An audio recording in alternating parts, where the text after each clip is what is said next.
muhaye ikaze mu kiganiro yumva kuri mikoro yitwa Ntibisanzwe TV.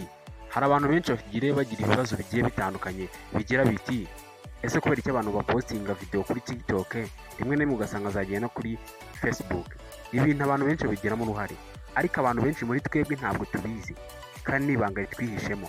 Niyo mpamvu wageze kuri Ntibisanzwe TV ugiye kukurikirana step by step uko bigenda kugira ngo video postinze kuri TikTok ndetse no kuri Facebook ibe yahita ijyayo.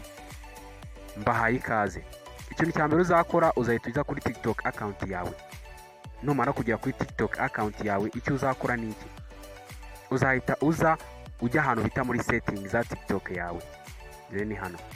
Numara kujya muri settings za TikTok yawe ibintu ugiye gukora ubikore step by step ndetse ukurikirane video neza aho udasobanukirwa uze gusubiza inyuma urebe neza. Kuko nukora ikosa rimwe ntabwo bira bigikunze. Icyo uzakora uzahita uhakande. Numara kuhakanda twigujya tujya muri setting za TikTok. Numara kukana muri setting za TikTok icyo uzakora hano nuko wowe uzahita ugakana hano handitse ngo privacy. Dore nahangaha ndabizi neza ko wahabonye. Numara kuhakana handitse ngo privacy icyo uzakora uzahita ubwo tugiye guhuza TikTok ndetse na Facebook. Abantu benshi ntago babizi gusa njyewe birahuje. Ahangaha uzahita ugakanda. Numara kuza hano ukahakanda uzahita umanuka hasi ubone ngo ahantu handitse ngo send Facebook friends. Hano bivuga ngo nuko warahuje n'inshuti zo kuri Facebook kuko ibintu postinze nazo zirabibona ndetse zikaba zagufollowinga ndetse zikagwa na like.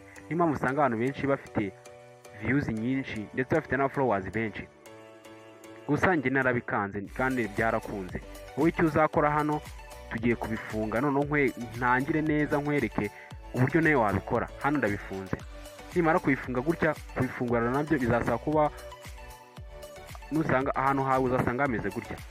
Nusanga hameze gutya wowe uzahita uhakande gutya uhafungure. Nuhafungura gutya akenshi kamanze cyangwa se mbitse nk'ubiri movingamo ko akenshi bitagusaba kuba wagira ahandi hantu kanda usa nk'ugiye kujya kuri Facebook kugira ngo bikunde. Kanze mite nkanda hano bikuremo noneho ntangire step by step nkwereke neza uburyo ki ubikoramo bigahita bigira bigahita bikunda udakoze gutya ngo bite byemera. Yes, urabona ko meze nkaho mbikuyemo kandi harifunze. Kandi aha hantu kwa kantu kari hano akangaka kagomba kuba gasa n'aka hejuru kavivuye.